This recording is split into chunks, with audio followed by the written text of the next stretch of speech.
Hi 501 students, and welcome to the week on questioning, paraphrasing, summarizations, and encouraging. So we're combining chapters 5 and 6 for this week, so it's a good amount of reading, but I think it's all great information as always and very useful and necessary in developing those skills that you have to have whenever you are becoming an effective counselor. So I've got the lecture materials. As always, I'm going to have my own PowerPoint slides that I'm going to kind of go off of, but I like to include IVs just so you have additional resources. I've got some examples of specific ways you can ask clarifying and probing questions, and then a little kind of food for thought activity for you to do that relates to a video. It's not anything that's graded, it's just something that I want you to be reflecting on as you go through the module and before you get to your discussion post for the week. So starting out in chapter 5 in questions. So the thing about questions is that we can't be going through a counseling session without asking a question of a client, right? We have to ask questions because we have to gain information, and we have to gain that information so we can learn more about our client. But there are effective ways to ask questions, and there are very ineffective ways to ask questions. And this is one of the harder habits to break whenever you start out in counseling, and you will hear me and others as you get feedback throughout the semester be commenting on the fact that questions that are being asked are closed-ended questions, okay? So there's two types of questions in counseling that we think about, open-ended and closed-ended. It takes a lot of practice, and I encourage you to start doing it now, to be asking those open-ended questions. Those questions start with what, how, why, could, would, and you ask those questions, and the response that you get from a client with an open-ended question can't simply be just yes or no, or an agreement on something. So a closed-ended question on the flip side of it is typically would start with do, did, is, are. Are you feeling good today? Yes. And then that's it, right? That's a closed-ended question. Closed-ended questions, and you can try this out and see how well it doesn't work. But if you ask closed-ended questions to clients, you're really not going to be getting information because you're not really asking them to expand on anything for you. You're just asking them a question the way it's framed just for them to simply answer with like a yes or no. And so why would a client give you any more information than that, especially before you've really established that therapeutic relationship and you're still getting to know each other essentially. So it's really important to be practicing kind of these styles of questions that are a benefit to you as the counselor and allow your client to open up and provide and share more information. So the types of questions that you can ask to start a session, I provided some examples of that. What brings you here today? What would you like to talk about today? What are your goals for our session today? What's different from last week? So make sure that you're kind of thinking and preparing yourself for those as you start doing the role plays and the videos, and jot some of those down. Start practicing kind of your entry into your sessions as you're starting to practice these actual skills with real people. Now, the other issue with questioning is that you can get in the habit of doing two things. One is just asking only questions.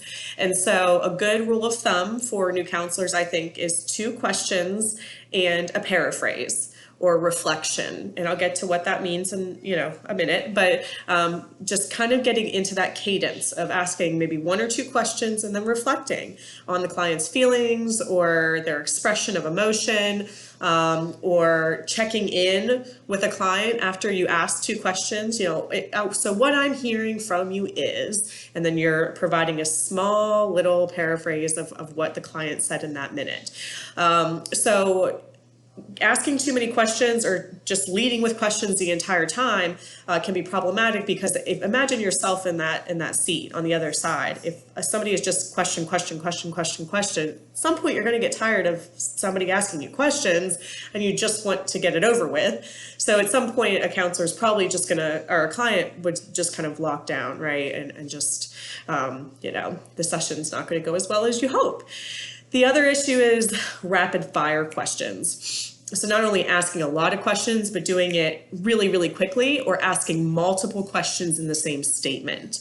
Other kind of problematic lines of questioning are leading questions. An example would be, so if I were in your position, I think I would be very sad about that. What about you? Question mark. So then I provided a statement, a close-ended question, kind of led the person to an answer, right? So there are effective ways to ask questions. There are ineffective ways to ask questions. Sometimes the only way to figure out, how it feels, that internal feeling, is to get it wrong. Is to see how it works with clients or in the role plays with your peers, with others, how it works whenever you're asking questions and it's not really effective. So asking what else can be really effective as in terms of asking a question, because it helps whenever you might feel like you're stuck in that moment. Let's say a client has provided some quality information and maybe they're lingering. You can see that they're hesitant to provide you with something more. Asking that general question, what else, can leave that space for them.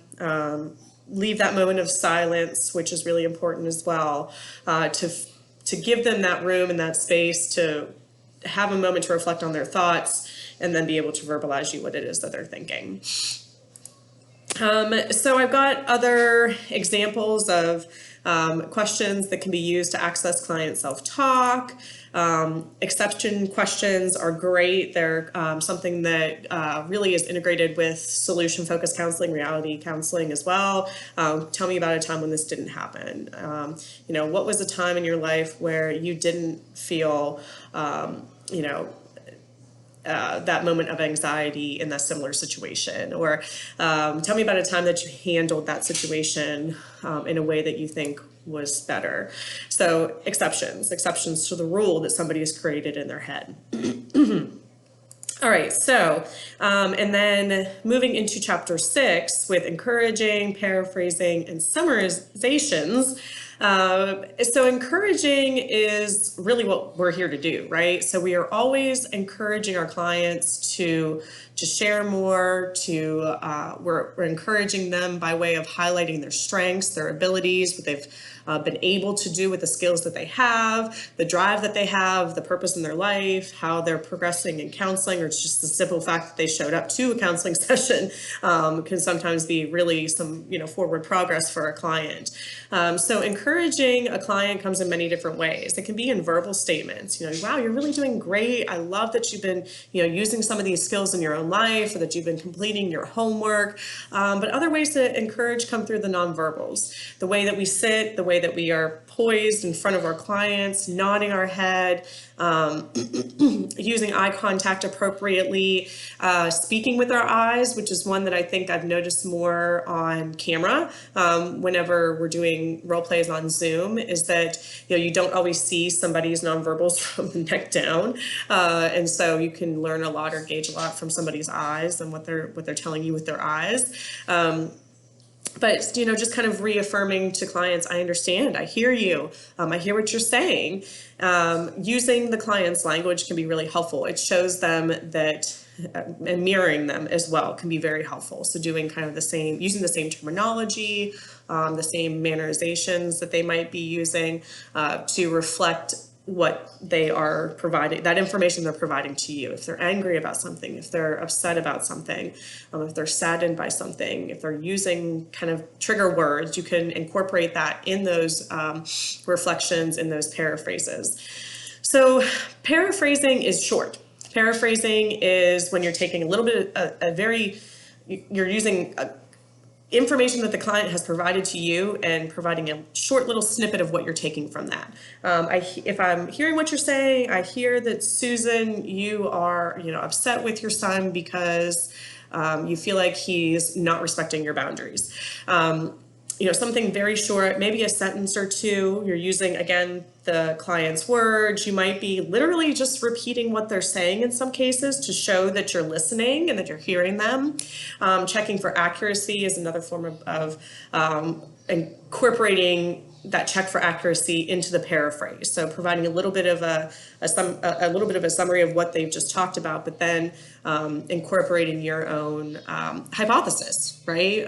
Is this right? Am I hearing this correctly? Am I understanding you in the way that you want to be understood right now? So those are some dimensions of paraphrasing. Summarization is really, really useful at the beginning of a session and at the very end of a session. And sometimes at the midpoint as well, if you want to kind of like take a minute, regroup, and try to, make sure that you're getting to the right direction for the session, right? A lot of times new counselors will say, I'm not really sure where to start at the beginning of the session. And I always say, well, start where you left off. So if it's an initial session, you're starting with an intake and you're going through all those kind of business logistical issues, right? That's how you start. And then that open-ended question of what brings you in today. But with summarization and starting out a session, starting in that second session with a client, you can begin it by saying, okay, let's take a minute to review what goals we set and how everything went during the last session. Summarize everything because you're going to be doing your homework before you see a client. You're going to be looking at your case notes, making sure that you're familiar with who this client is, what you talked about, familiarizing yourself with who you're talking to again before they come in the door. So you can take that time just to make sure that you remember everything correctly, that you documented everything correctly, that you made accurate assumptions with that client based on your previous session. So you can start that out, a session in that way, and then leave it to the client to say, is this goal that we set at the first session, is that something you want to continue talking about today? Or if you left off with assigning some homework, you could say, all right, let's talk about the homework that we left off with last week. Tell me about how it was to complete that on your own independently. And then at the end of the session, it's always good to wrap things up with a summarization of what happened over the course of the session, the progress that was made, the goals that were set, the to-do list on both ends for you and the client, because sometimes there's things that you have to do. If clients are asking you for information and you have to put on that, psycho ed hat for a minute, maybe you're needing to provide them with some reference materials or whatnot. So if there are things that you are going to be doing before the next session, using that time at the end, the last 5 minutes or so, to wrap everything up, make sure that the client is leaving you in a good spot or the best spot possible, and then setting the stage essentially for the next session. And then, obviously a good way, general way to completely wrap up a session is to leave it in the client's hands and say, all right, well, are you interested in coming back? If so, 2 weeks, 1 week, what would be good for you? And then you're leaving it up to the client to make the decision to come back and see you and to continue with the counseling relationship, because it's all up to them. We really don't have control over that. So I think that wraps everything up for my little lecturette today. If you have questions, please do let me know. And I hope everybody has a good week. Stay safe and healthy.